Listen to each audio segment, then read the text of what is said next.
Good day students, ang ating lesson ay about oblique triangles.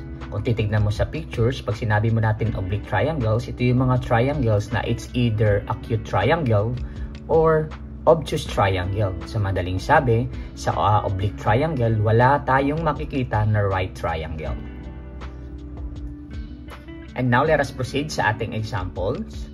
Una natin nga alamin dito yung missing angle, kung anong sukat ng missing angles. Tapos natin malaman ang sukat ng missing angles. We're going to identify kung yung mga triangles ba na nandito ay acute triangle, obtuse triangle, or neither. Pag sinabi nating acute kapag ang missing angle ay less than 90, masasabi naman natin na obtuse kapag ang missing angle ay more than 90. Masasabi naman natin na neither kapag ang triangle ay right triangle, ibig sabihin ang missing angle ay 90. So let us start sa number 1. Sa number 1, makikita natin na ang dalawang given angles dito ay 40 and 35. 40 plus 35 equals 75 at huwag natin kalimutan na ang sum ng tatlong angles ng isang triangle ay 180. So ibig sabihin 180 minus 75, ang sagot ay 105. Since ang 105 ay mas mataas sa 90 degrees, therefore ito ay obtuse triangle. Number 2, 45 degrees. 45 degrees, 45 plus 45 equals 90. 180 minus 90 equals 90 exactly. So ibig sabihin, ang missing angle natin dito ay 90. At dahil 90 siya, ito ay neither. Bakit? Kasi ito ay right triangle. Number 3, 30 plus 65 equals 95. Okay. 180 minus 95, ang sagot ay correct. So that is 85. So dahil ang 85 ay mas mababa sa 90, therefore ito ay acute triangle.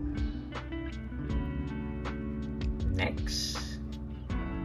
Tingnan nyo example na ito. Ibig sabihin yung tatlong sides ay pare-parehas. Therefore, we can say na ang tatlong angles na ito ay pare-parehas din. Okay? So dahil pare-parehas ang tatlong angles na ito, so ibig sabihin ang missing angle natin dito ay 60 degrees. And this one is also 60 degrees. So therefore ito ay acute triangle. Okay? Pakisagutan po ang number 5 tapos paki-comment na lang dito sa baba. Now let us proceed sa ating pangalawang examples. According sa ating instruction, we're going to arrange the angles from largest to smallest. Babalikan natin ang ating theorem sa pinag-aralan before.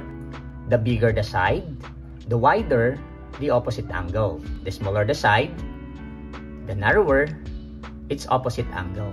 So balikan natin dito. Ang ating number 1, meron tayong side AB. Ibig sabihin, yung nawawalang letter dito ay yung opposite sa angle niya.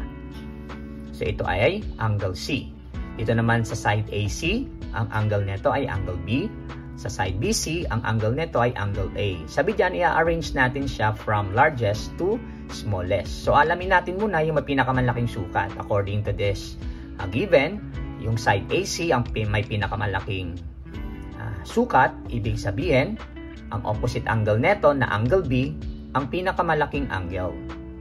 Sunod, susundan siya ng side AB na mayroong 12. Ang opposite angle nito ay angle C. At yung panguli ay yung side BC na equals 9. Ang opposite angle nito ay angle A. So kayo naman, ganun din ang gagawin nyo for number 2, 3, 4, and 5. Isulat ang inyong sagot sa one crosswise. Tapos, tignan natin kung tama ang inyong magiging sagot. So galingan, diyan nagtatapos ang ating math tutorial. Paalam! Thank you and follow for more.